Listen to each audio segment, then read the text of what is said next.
جنات اسیب کے اثرات جس مریض پر ہوں گے اس کی نشانی یہ ہے، اگر آپ پتہ کرنا ہے کہ جادو ہے، جنات ہیں، تو وجود مریض کا وجود دیکھیں گے۔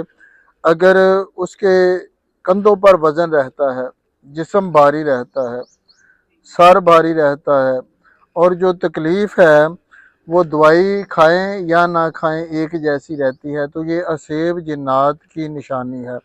پھر اگر دورے پڑتے ہیں، ہاتھ پاؤں مریضوں کے کہیں کے مچڑ جاتے ہیں، ٹیڑھے ہو جاتے ہیں، زبان لٹک جاتی ہے، یہ بھی جنات اسیب کے اثرات ہونے کی نشانی ہے۔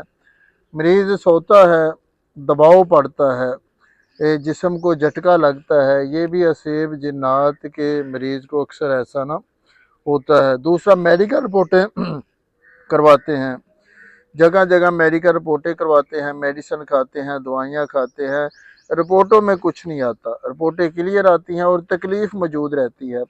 دوسرا، دوائی کھاتے ہیں، آرام نہیں آتا، کئی سال کئی مہینے گزر جاتے ہیں۔ آج بھی جو اکثر مریض ہمارے پاس آتے ہیں ہزاروں کی تعداد میں، وہ اسیب جنات کے ستائے ہوتے ہیں۔ تو رپورٹیں کلیئر آئیں، جادو جنات کے اثرات ہونے کی نشانی ہے۔ تکلیف موجود رہے، لاکھوں روپے کی میڈیسن کھا لے، تکلیف نہ جائے، تو یہ بھی اسیب جنات کی نشانی ہے۔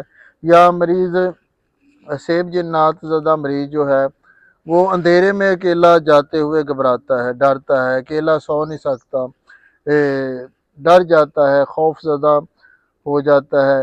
کسی وقت اس طرح بھی ہوتا ہے کہ کوئی ساتھ چل رہا ہے، کمرے میں اکیلا ہے، اس طرح ہوتا ہے کہ کوئی موجود ہے میرے ساتھ، یہ بھی اسیب کے اثرات ہونے کی نشانی ہے۔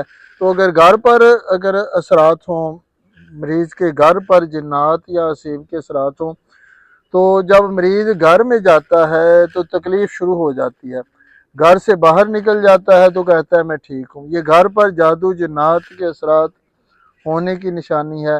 دکان ہے، دفتر ہے، اسی طرح اگر وہاں جائے، تکلیف ہو جائے، بیمار ہو جائے، پریشانی بنے، اس جگہ سے باہر آ جائے، ٹھیک ہو جائے، تو یہ بھی مریض پر اسیب جنات کے اثرات ہونے کی نشانی ہے۔ اور اس کے علاوہ بھی بے شمار نشانیاں ہیں، جو میں نے اپنی کتاب جو ہے تجربات عثمانی عملیات کی کتاب ہے، 1000 سے زیادہ صفحے ہیں اس کے، تو ان میں نے بے شمار یہ نشانیاں، تشخیص الامراض کے وہ طریقے بھی لکھے ہوئے ہیں، مریض پر جادو ہے، جنات ہے، نظر بد کے اثرات ہیں۔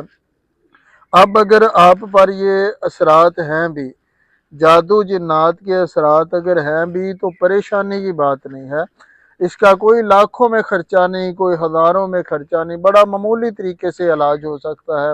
اگر کوئی درویش فقیر مل جائے تو بڑا ہی آسانی، معمولی چیزوں سے اس کا علاج ہو جاتا ہے، دم سے، نقش سے، تعویذ سے، کوئی اور استعمال کی چیزیں دم کر کے استعمال کرنے سے مریض بالکل ٹھیک ہو جاتا ہے۔ تو اگر ایسے اثرات ہوں تو آپ نے بالکل بھی پریشانی ہونا، باوضو رہے، پاک صاف رہے، نماز کی پابندی رکھے، اور کثرت کے ساتھ پڑھتے رہے صلی اللہ علی محمد صلی اللہ علیہ وآلہ وسلم۔